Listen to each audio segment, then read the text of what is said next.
이번 주부터 마가복음으로 말씀을 나누기를 원합니다. 신약의 복음서는 뭐가 있습니까? 마태, 마가, 누가, 요한복음 있습니다. 이렇게 순서로 되어 있는데 시대순으로 보면 마가복음이 제일 먼저 기록되었습니다. 보통 AD 65년에서 70년경에 기록되었다고 보고 있습니다. 네로 황제가 AD 64년에 교회를 박해할 때 로마에 있던 기독교인들에게 그들이 믿는 예수님이 어떤 분인지를 알리기 위해서 기록되었습니다. 당시 예수님께서 행하신 일에 대한 기록이 예수님 승천 이후에 30년, 40년이 지나도록 없었습니다. 예수님께서 무엇을 하셨는지를 믿는 사람들은 말로 이것을 전하여야 했습니다. 당시로는 충분했지만 이들이 박해를 받고 점점 죽임을 당하면서 상황이 좀 달라졌습니다. 예수님을 믿고 따르는 사람 중에 예수님을 왜곡하는 사람들이 생겨났습니다. 그래서 진짜 예수님이 어떤 분이신지를 놓칠 수 있었죠. 그래서 예수님이 어떤 분이시고 무엇을 하셨는지를 바로 알리기 위해서 기록을 남기고자 한 것입니다. 누가복음의 저자 누가는 데오빌로여 처음부터 우리 사이에서 일어난 목격자들에 의해 전해진 기록을 신중하게 조사해 썼다고 기록합니다. 이렇게 마태와 마가, 누가, 요한은 목격자들의 증언을 모아서 진짜 예수님을 전한 것입니다. 복음서에 나오는 일은 역사 속에 실제 했던 일이었고 그분이 실제 한 말씀이었으며 그분이 실제로 행하셨던 일입니다. 마가복음은 다른 세 개의 복음서보다 분량이 작습니다. 그리고 굉장히 직설적입니다. 예수님이 도대체 어떤 분이신가 궁금하시다면 마가복음을 집중해서 읽어보시면 도움이 됩니다. 다른 복음서는 앞에 서론이 좀 길게 나오죠. 마태복음은 뭐가 나옵니까? 족보가 나옵니다. 그래서 복음서를 읽기 시작했는데 너무 족보가 도대체 왜 썼는지 모르게 족보가 나옵니다. 누가복음은 세례 요한의 부모님과 예수님의 부모님의 이야기부터 시작이 됩니다. 요한복음은 세상을 창조하기 이전에 대해서부터 설명하고 있습니다. 근데 마가복음은 바로 예수님에 대한 이야기로 시작합니다. 마가복음은 예수님의 가르침이나 그것에 대한 해설이 거의 없습니다. 그저 예수님이 하신 행동에 집중합니다. 그래서 우리에게 진짜 예수님을 바로 보게 합니다. 마치 영화를 보듯이 그분의 행동과 말을 따라가며 그분을 보게 만들죠. 예수님이 보여주신 권능을 보여주며 그 능력의 주님이 어떻게 종이 되셔서 우리를 섬겨주셨는지를 보게 합니다. 그분은 능력의 종으로 우리를 섬기시며 복음이 무엇인지를 그분과의 관계를 통해 우리가 누리는 것이 무엇인지를 분명히 알게 하셨습니다. 여러분은 예수님을 어떤 분으로 알고 계십니까? 여러분은 예수님이 보여주신 권능을 알고 계십니까? 여러분은 예수님의 권능으로 섬기시며 우리에게 주신 복음의 풍성함을 누리고 있습니까? 오늘은 예수 그리스도의 복음이라는 제목으로 본문을 통해 주신 은혜를 함께 나누기를 원합니다. 첫 번째로 하나님의 아들 예수는 왕으로 이 땅에 오신 분이시다입니다. 1절 말씀을 같이 읽겠습니다. 하나님의 아들 예수 그리스도의 복음의 시작이라. 마가는 마가복음을 쓰기 시작하면서 첫 구절에 하나님의 아들 예수 그리스도의 복음의 시작이라고 기록하고 있습니다. 마가는 이것을 이 책의 제목으로 적은 것입니다. 저자 마가가 의도한 마가복음의 제목은 하나님의 아들 예수 그리스도 복음의 시작이라는 제목입니다. 여러분, 이 제목은 참으로 놀라운 선언입니다. 예수가 하나님의 아들이라는 선언이죠. 인간 예수가 하나님의 아들이라는 것은 엄청난 선언입니다. 여기 그 뒤에 나오는 예수 그리스도는 우리가 예수 그리스도 그러니까 이게 같은 이름이라고 생각하지만 사실 이 안에는 예수가 이름이고 그리스도는 직분을 뜻하는 용어입니다. 예수는 하나님께서 그의 백성의 죄를 용서하시는 분이라는 뜻의 이름입니다. 그리스도는 헬라어로는 크리스토스라고 그러고 히브리어로는 메사야 메시아 이렇게 말하는데 이게 무슨 뜻입니까? 기름 부음을 받은 자라는 뜻입니다. 그래서 하나님이 약속하신 구원자, 구원의 왕이라는 뜻입니다. 예수 그리스도는 그래서 예수라는 이름을 가진 구원자, 구원의 왕이라는 뜻입니다. 여러분, 세종대왕 있고 알렉산더 대왕 있지 않습니까? 그래서 이렇게 예수 구원의 왕, 이게 예수 그리스도 이것의 그런 뜻입니다. 마가는 예수가 하나님의 아들이면서 우리를 구원하는 왕이라고 선포하고 있습니다. 거기서 예수 그리스도 복음의 시작이 붙어 있습니다. 하나님의 아들 예수 우리의 구원의 왕이 주신 복음이 시작되었다는 것이죠. 그분이 우리에게 복음을 주셨습니다. 복음은 그분에 대한 것이고 그분이 하신 일에 대한 것이며 그분의 하신 일이 우리의 것이 되게 하셨다는 소식입니다. 이 왕에 대한 소식이 우리의 삶을 송두리째 변화시킵니다. 이 왕의 소식을 주기 위해 하나님은 오랫동안 참고 기다리셨습니다. 이어지는 9절에서 마가는 이 왕에 대해서 이렇게 소개합니다. 2절부터 4절까지 말씀을 같이 보겠습니다. 선지자 이사야야 그래 보라 내가 내 사자를 내 앞에서 보내노니 그가 내 길을 준비하리라. 광야에 외치는 자의 소리가 있어 이르되 너희는 주의 길을 준비하라. 그의 오실 길을 곧게 하라. 기록된 것 같이 세례 요한이 광야에 이르러 죄사함을 받게 하는 회개의 세례를 전파하니. 여러분 이 말씀 9절이 선지자 이사야 그래 내가 너희 앞에 사자를 보내어 너희 길을 준비하리라. 광야에 외치는 자가 소리가 있어 너희는 주의 길을 준비하라. 이렇게 지금 말씀되어 있는데 이 구절은 구약 성경에 이사야 40장 3절과 말라기 3장 1절에 나오는 것을 인용한 것입니다. 그러니까 이것을 다시 인용했죠, 신약에서. 그러니까 이사야는 선지자죠. 구약 성경의 맨 뒤에 보면 이사야 선지자가 선지서가 나옵니다. 그리고 마지막 성경이 뭡니까? 말라기죠, 말라기. 그 말라기 선지자, 마지막 선지자의 예언과 이사야 선지자의 예언이 여기 지금 나와 있어요. 한번 다시 이사야 선지자 말씀 40장 3절과 말라기 3장 1절 말씀을 같이 한번 읽어보겠습니다. 외치는 자의 소리여 이르되 너희는 광야에서 여호와의 길을 예비하라. 사망에서 우리 하나님의 대로를 평탄하게 하라. 만군의 여호와가 이르노라 보라 내가 내 사자를 보내리니 그가 내 앞에서 길을 준비할 것이요 또 너희가 구하는 바 주가 갑자기 그의 성전에 임하시리니 곧 너희가 사모하는 바 언약의 사자가 임하실 것이라. 마가는 지금 이 구절들을 한 번 더 눌러주시겠습니다. 이 구절들을 인용하면서 이 세례 요한이 구약에 예언된 외치는 자의 소리, 하나님이 보낸 사자라고 말합니다. 이사야서 40장에 여호와의 길을 예비하라고 말씀하시는데 마가복음에는 주의 길을 준비하라고 되어 있습니다. 예수님을 여호와 하나님과 동일시하고 있죠. 하나님은 자신의 이름을 여호와로 알리셨습니다. 우리는 출애굽기에서 이 이름이 갖는 의미에 대해서 함께 나눴습니다. 출애굽기 3장에서 떨기나무 불꽃 가운데 모세에게 나타나셔서 하나님의 이름이 뭐라 했습니까? 나는 여호와라 말씀입니다. 여호와라. 여호와라 하시면서 뭐라 하셨습니까? 나는 스스로 있는 자다 그랬습니다. 스스로 있는 자. 그분은 자존하시는 분이시고 세상의 모든 것을 창조하셨을 뿐 아니라 여호와 하나님 그분이 택한 민족 이스라엘과 언약을 맺으셨습니다. 이 언약에 신실하게 이스라엘 백성들을 인도하셨고 그들에게 구약의 마지막 때 선지자들을 통해서 다시 오실 것을 이렇게 예언하셨습니다. 말라기 선지자 이후에 오랜 기다림 끝에 그분이 오셨습니다. 여호와 하나님, 그분이 온 땅의 통치자로 심판자로 예수 그리스도로 오신 것이죠. 그분의 오심으로 엄청난 일들이 일어났습니다. 예수 그리스도 그분께서 인간의 몸을 입고 이 땅에 오심으로 세상의 모든 다툼과 혼란한 싸움이 종지부를 찍었습니다. 그 왕이 오심으로 그분이 예수 그리스도로 오심으로 세상의 모든 철학과 종교적인 이슈들이 해결이 났습니다. 여러분 철학은 오랫동안 씨름해 왔어요. 세상의 근원은 무엇인가를 놓고 씨름했습니다. 그리스의 철학에서 물과 불과 바람, 공기와 흙이 세상의 근원이라고 이야기했죠. 여러분 근데 그것이 세상의 근원이라고 말하기에는 이 근원은 도대체 어디서 온 겁니까? 이 불과 물과 공기와 이 물은 도대체 어디서 흙은 어디서 온 겁니까?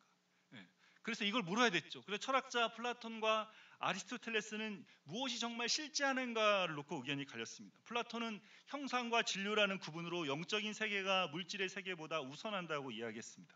그러자 아리스토텔레스가 뭐 했습니까? 그 제자인 아리스토텔레스가 이 물질의 세계가 너무 좀 약해진 것 같아서 현실의 세계가 어떤 목적을 향해 나아간다. 호박씨를 심으면 뭐가 자랍니까? 호박 싹이 나가고 넝쿨이 막 자라고 호박이 나지 않습니까? 그 씨 했을 때는 그건데 사과씨를 심으면 어떻게 됩니까? 심으면 싹이 나서 몇 년이 지나야 이게 사과가 열리지 않습니까?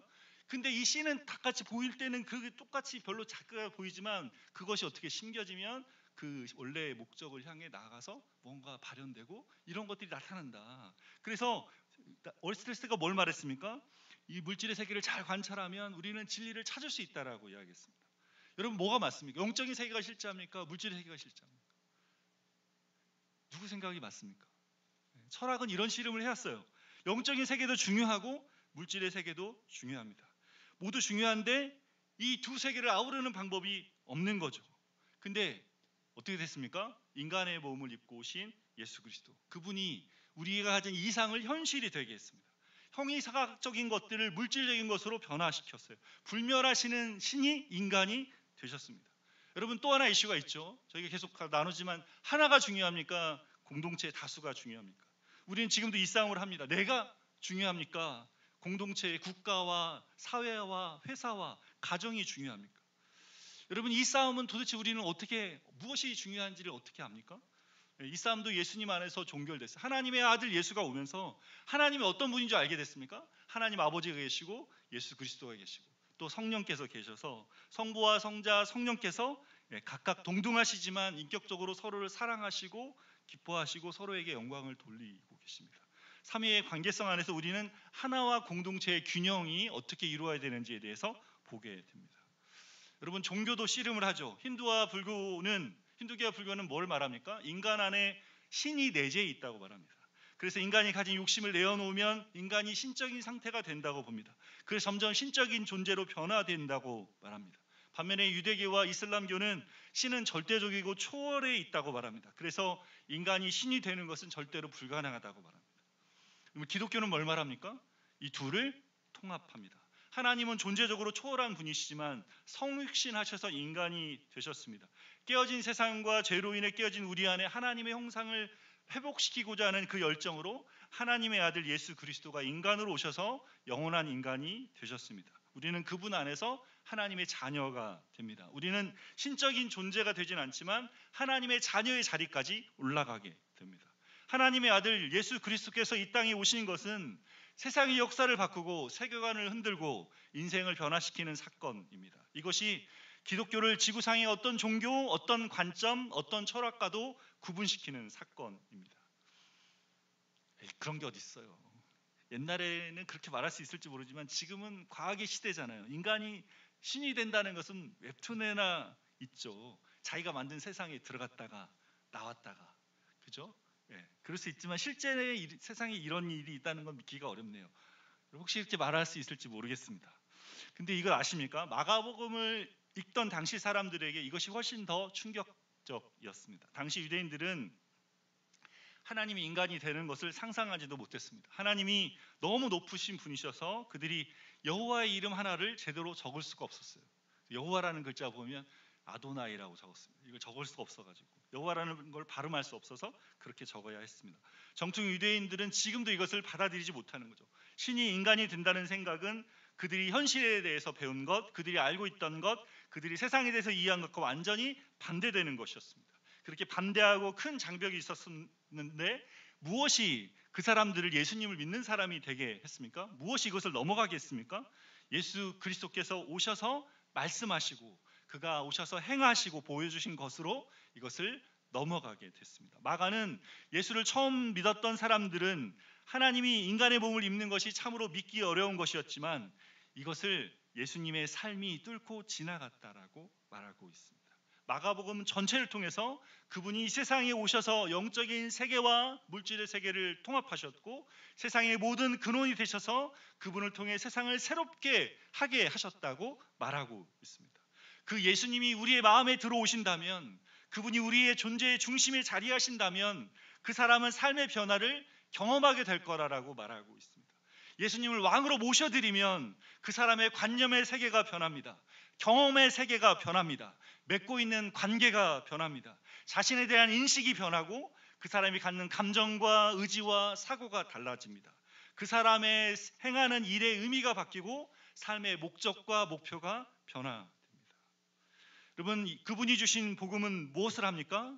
그분이 오셔서 뭘 하십니까? 이사야서 40장 4절과 5절에 예언되어 있던 그 말씀 그 뒷부분에 이렇게 나와 있습니다. 같이 읽어보겠습니다. 골짜기마다 도두어지며 산마다 언덕마다 낮아지며 고르지 아니하는 곳이 평탄하게 되며 험한 곳이 평지가 될 것이요 여호와의 영광이 나타나고 모든 육체가 그것을 함께 보리라. 이는 여호와의 입이 말씀하셨느니라.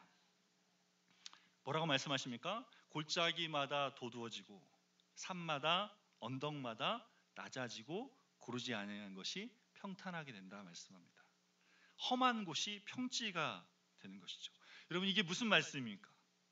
높은 산이 메워지고 깊은 골짜기가 메워져서 어떻게 돼요? 평평하게 된단 말이에요. 그게 도대체 무슨 말입니까? 여러분, 이것이 우리 마음으로 오면 어떻게 됩니까?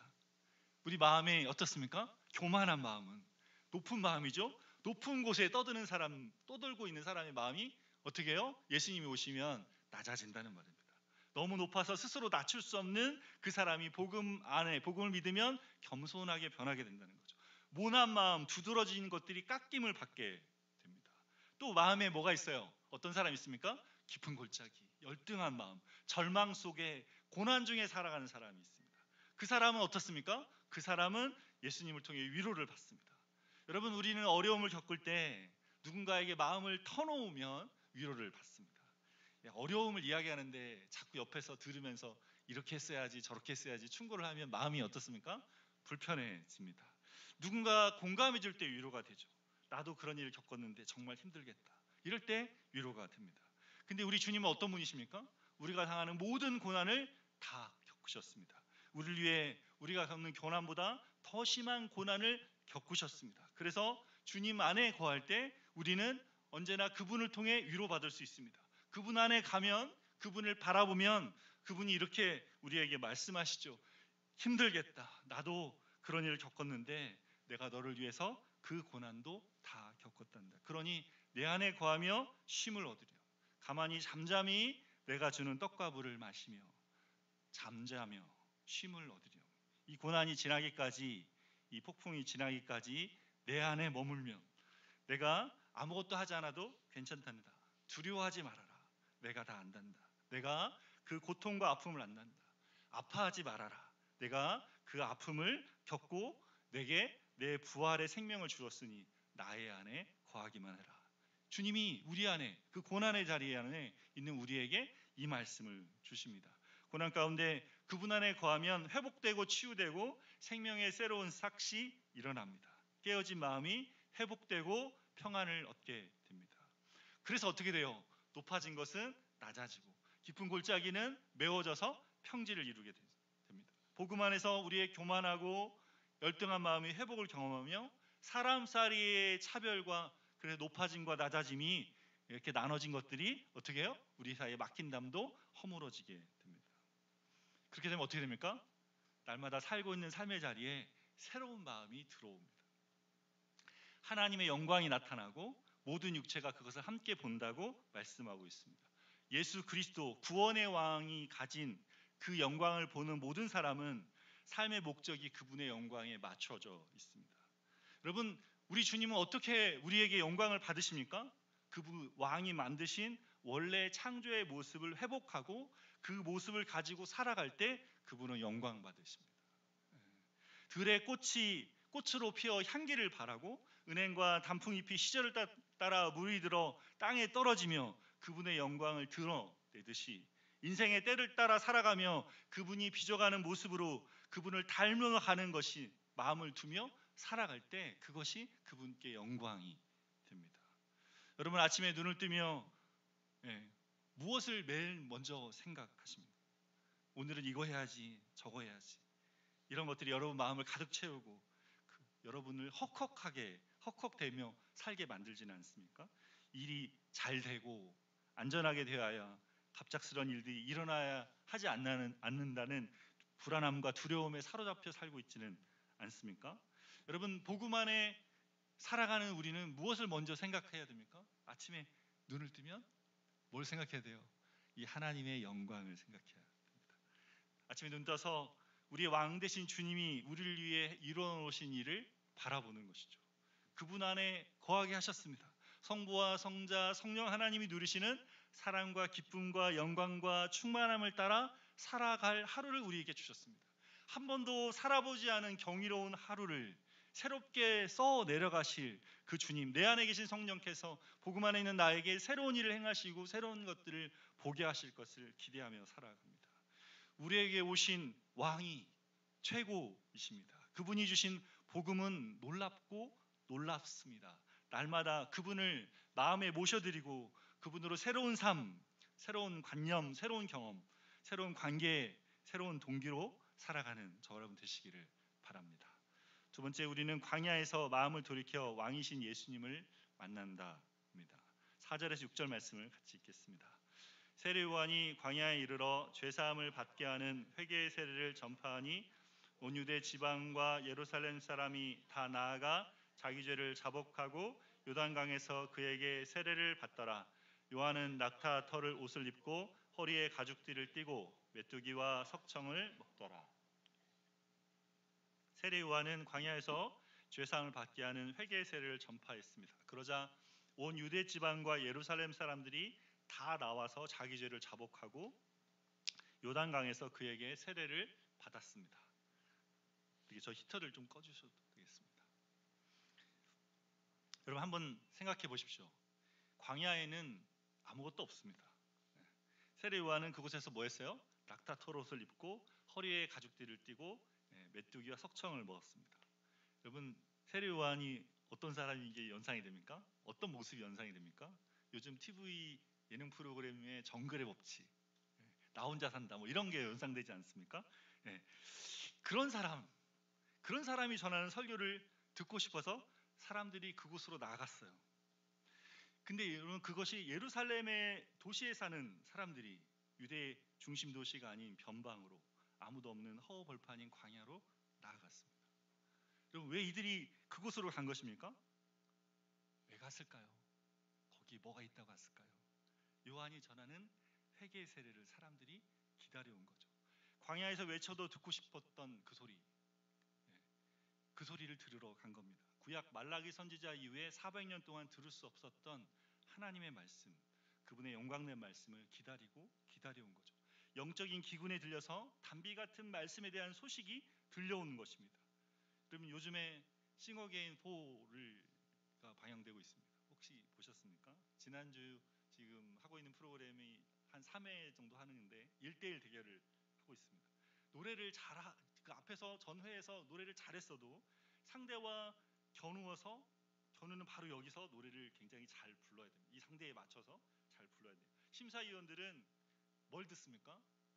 거기서 이 사람이 부르는 노래를 듣고 싶어 합니다.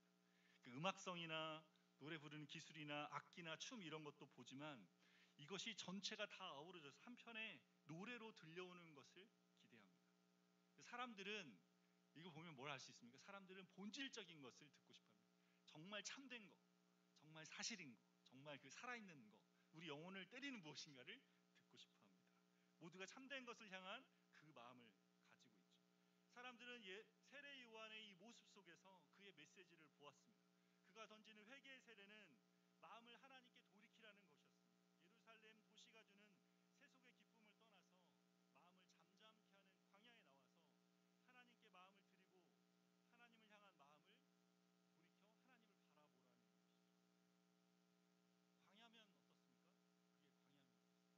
그게 중심이 아니라 주변이면 어떻습니까? 참된 말씀, 영혼의 갈급함을 채우는 진리의 말씀이 있는 곳이라면 그곳이 어디든 사람들은 찾아 나서는 것이죠. 여러분 오히려 우리가 믿는 주님은 그러지 않습니까? 주님이 우리에게 보게 하시고 알게 하시는 것, 참된 말씀이 들려오는 그곳이 너희가 머물 곳이고 거기에 너희 마음이 가야 하는 것입니다. 여러분 사실 광야는 어떤 곳입니까? 광야는 황량한 곳입니다. 사막과 같은 곳이죠. 물도 없고 먹을 것도 없는 곳입니다. 낮에는 너무나 덥고 밤에는 너무나 추운 곳입니다. 보호자가 없고 인도자가 없고 머물 곳이 없으면 낮이 두렵고 밤은 더 무서운 곳입니다. 근데 그곳이 바로 어떤 곳이라 그랬습니까? 그 광야가 바로 하나님을 만나는 곳입니다. 왜 광야가 하나님을 만나는 장소가 됩니까? 여러분 광야에 하나님 없이 살 수 없는 곳이기 때문에 그렇습니다. 그곳에 마실 물이 없으니 반석 아래에서 물이 나와야 되는 거죠. 그분이 주시는 물을 마셔야만 되는 것이죠. 먹을 것이 없으니 하나님이 주시는 공급하시는 것이 필요한 곳입니다. 여러분 광야에서 이스라엘 백성들이 배운 게 뭡니까? 우리가 출애굽기를 했잖아요. 출애굽기 동안에 이스라엘 백성들이 뭘 배웠습니까? 하나님 없이 이들이 살 수 없다는 것을 배웠어요. 출애굽기를 통해서 계속해서 배웠어요. 광야에서 이들이 하나님 없이 살 수 없는 존재인 것을 이들은 알아갔습니다. 왜 하나님은 이런 광야에서 우리를 만나주시는 겁니까? 왜 광야에서 만나주시는 겁니까? 그렇지 않으면 어떻게 해요? 우리가 이 도심 속에, 이 세속의 물결 속에 가짜, 세상이 주는 가짜 희망에 우리의 목을 매달아 살기 때문에 그렇습니다. 광야에 있을 때 우리가 가진 것들이 드러나게 됩니다. 우리를 배부르게 할 거라고 믿었던 헛된 양식이, 우리를 만족시켜줄 것 같았던 헛된 음료가, 우리의 가짜 구원자가, 가짜 주인들이 드러나기 때문에 그렇습니다. 평상시에는 잘 모릅니다. 우리가 무엇을 의지하고 살고 있는지 우리조차도 잘 모르는 거죠. 근데 광야에 나가면, 광야의 상황이 되면 알게, 내가 의지했던 것, 품고 있던 것이 진짜인 줄 알았는데 그게 거짓된 것이고 헛된 것인 줄을 알게 됩니다. 광야에서 그것이 나를 흔들고 나를 불편하게 하고 나의 존재를 부정하게 하면서 알게 됩니다. 내가 가진 재산도, 내가 얻은 배우자도, 최고의 직업도, 내가 이룬 어떤 것도 정말 내가 찾던 것이 아니라는 것을 알게 됩니다. 친구도, 배우자도, 돈도, 명예도, 성취도 나를 만족시킬 수 없다는 것을 알게 됩니다. 하나님 외에, 참되신 하나님, 나를 지으시고 나를 구원하신 분 외에 나를 참으로 만족시킬 분이 없다는 것을 우리는 광야에서 알게 됩니다. 세례 요한은 광야에서 사람들에게 세례를 주었습니다. 여러분, 세례가 무엇입니까? 세례 요한 이전에는 세례가 없었습니다. 몸을 물로 씻는 정결한 의식은 이방인들이 유대인이 되기 위해서 행했던 의식이었습니다. 부정한 이방인들이 그렇게 해서 정결케 되어야 됐죠. 근데 유대인들은 자신들이 그렇게 부정한 백성이라고 생각하지 않았습니다. 근데 세례 요한이 이들에게 도전하는 것이죠. 아니, 너희도 세례를 받아야 돼. 이방인뿐 아니라 유대인인 너희들도 모두 죄사하는 회개의 세례를 받아야 된다 말합니다. 광야에 나올 때 너희가 누구인지는 중요하지 않다는 것이죠. 유대인이냐 이방인이냐는 중요하지 않습니다. 유대의 관원이든 부자이든 어린아이든 남자이든 여자이든 나이가 많이 먹었든 가난하든 병들었든 중요하지 않습니다. 중요한 것은 죄사하는 세례를, 회개의 세례를 받는 것입니다. 그것으로 하나님 앞에 정결케 되는 것이 중요한 것이죠. 근데 세례 요한은 여기서 한 걸음 더 나아갑니다. 7절과 8절 말씀 같이 읽겠습니다. 그가 전파에 이르되 나보다 능력 많으신 이가 내 뒤에 오시나니 나는 굽혀 그의 신발끈을 풀기도 감당하지 못하겠노라. 나는 너희에게 물로 세례를 베풀었거니와 그는 너희에게 성령으로 세례를 베푸시리라. 요한이 전한 것은 회개의 세례만이 아니었습니다. 그는 자기 뒤에 오시는 이에 대해서 그분이 얼마나 큰 분이신지를 전했습니다. 자기 뒤에 오시는 그분은 요한보다 능력이 많으신 분이십니다. 세례 요한은 그분의 신발끈을 푸는 것도 감당할 수 없다고 말합니다. 신발은 끈을 묶어서 신었는데, 여러분, 신발을 벗으려면 신발끈을 풀어야 했습니다. 여러분, 운동화 끈이나 군화를 풀고 이렇게 메어왔던 경험이 있습니까? 신발을 신고 벗을 때 굉장히 귀찮죠. 그래서 당시에 이 신발을 벗고 신겨주는 일을 집안의 노예가 감당했습니다. 집안의 노예가. 세례 요한은 사람들이 엄청 몰려오는 그 사람이잖아요. 근데 자기가 뭐라고 말합니까?